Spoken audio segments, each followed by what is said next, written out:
I've heard a chairman of a bank once say, good people make bad loans good, and bad people make good loans bad. So it's irrelevant if you have a personal guarantee with a very bad person. Right. All right. If you underwrite your loan, you do your homework, and you find out the background of that person, and you can really do a good character judgment, chances are the guarantee is not even necessary. I'd like to interject. Starting in the very beginning of time when I first got in this business about 34 years ago, I was a bridge lender of our own family money, and we never took a personal guarantee. Never took a personal guarantee. We morphed into buying a bank back in 1993, and then we were under this regulatory umbrella, and of course the regulators come in with this one word, personal guarantee. The personal guarantee sometimes can bring the borrower to the table to settle out the foreclosure if there's a foreclosure. In terms of getting something from them, it's a rare occasion that you'll ever get something from them, all right? The more savvy ones move to Florida, they buy themselves a huge house, they declare bankruptcy, and that's it, all right? So as a lender, forget banker, but as a lender, and I look at a personal guarantee, all it does is give me a little bit of an opportunity to maybe talk some reason to the guy, to sign a deed, sell the property, do whatever he's got to do to get me off his back. But other than that, the regulator believes in their vision that these really have monetary value. And I think if you did some kind of empirical study and ran all kinds of numbers from the different cycles that we've been through since I started in this business in 1976, and each cycle you went through when people would go broke in the real estate business, the banks never recovered a penny from anyone on the personal guarantee. But for part of the environment, you need to have it. As a lender, it's just a question of maybe reasonableness on the part of the person. Okay. Just to finish Lowell's point for 1 second, a personal guarantee is psychological. It's not really economic. So I think that's a point we all agree upon. That states it real well. And keep in mind, in New York State, you have to elect your remedy. So if you're a lender and you have a loan that's in default, you can't say, okay, fine, let's foreclose the first mortgage and let's go after the guy's personal guarantee. That's not the way it works. If you're a lender, you have to choose A or B. So I think it's rare, very rare for any lender to say, oh, let's foreclose on the personal guarantee. That just virtually never happens. They go after the asset. So it's only after 2 years have gone by or however long it takes and you get to the end of the foreclosure, if there's still a deficiency, that you would, meaning there's less money coming out of the foreclosure than you're owed, then you would sue against the personal recourse. So that's really a last resort type of thing.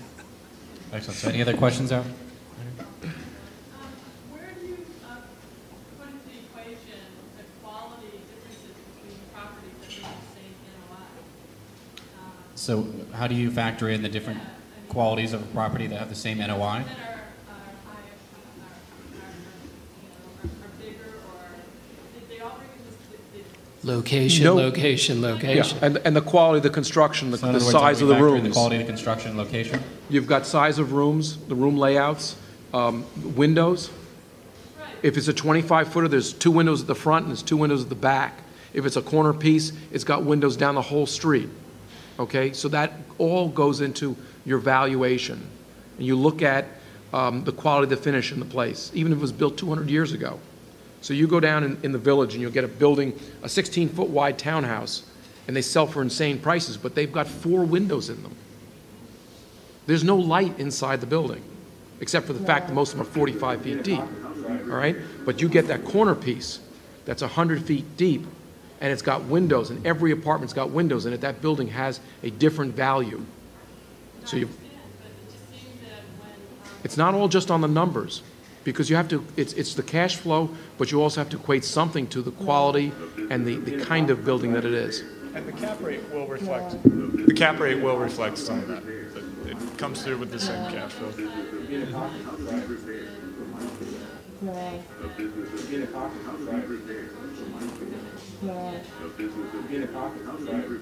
So the problem is that they're only looking Go to at a the different numbers, not bank. looking at the quality of the product.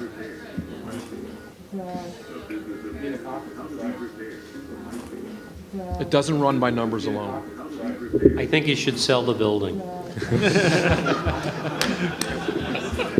And where should they list it? Oh, I will say only cash pays back a loan. NOI is cash. Question? Nothing.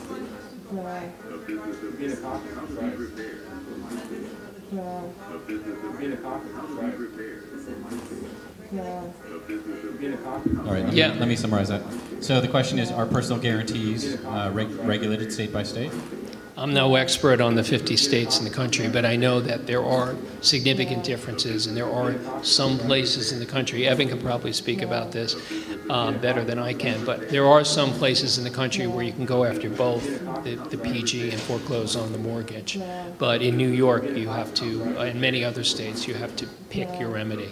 It is regulated by state. It's specific. California has the one action rule. You can only go after one. Everybody goes after the property in California. It's a body of state law, so it depends. So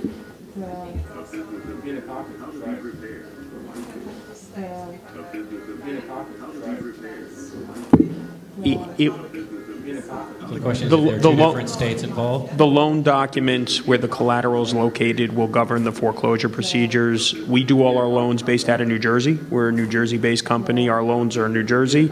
Our mortgage documents, the granting of the security interest, are in the collateral state. If we do a loan in Florida to attach your lien to the mortgage, it's a Florida law governs. But we take the position that we make New Jersey loans. New Jersey loan governs with respect to the one action rule as well. So that's the position. But, you know, a borrower may argue that. He may say, no, we should be in Florida law. So then we'll argue that a little bit. We'll go to Florida. You'll actually see there are different mortgages for each state across the country, because they each differ slightly.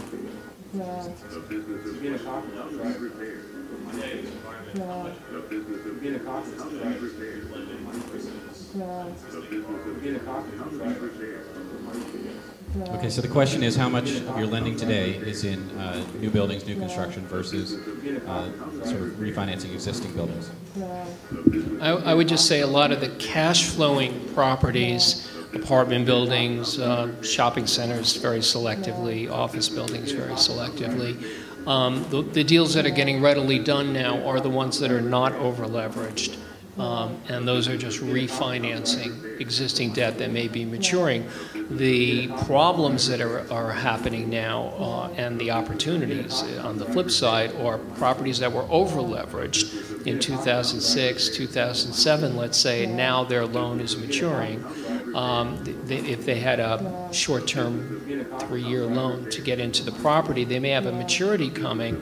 They don't have enough NOI based on today's underwriting, and they also may have some erosion of the rents that they had been receiving. So they actually have a shrinking NOI, and they cannot go into the market that only is offering, let's say, 60, 65% realistically to get adequate refinancing. Therefore, they're forced into the arms of either they're going to get foreclosed on, or they may be forced into the arms of a joint venture partner who's going to own a certain percentage of the property, let's say maybe 50%, and come to the rescue by writing a check for a sufficient amount to write down the amount of debt to a point where it is capable of being refinanced today.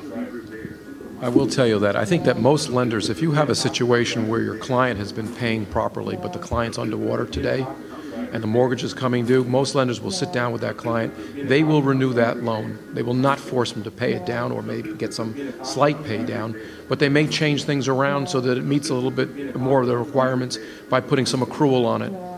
So it can't bear today's rate. It was done at some rate that you know doesn't exist anymore. So you do it basically at today's rate, but you take a point and let a point accrue. So there are ways of structuring it not to kill the guy. All right? No lender wants to take back a piece of property, okay, especially banks. So the objective is to try to work it out. I do get applications all the time where there are banks that have loans on properties now that are underwater and the man wants to refinance. He's got to pay it down. I can't step into their shoes at the level they were in. I'm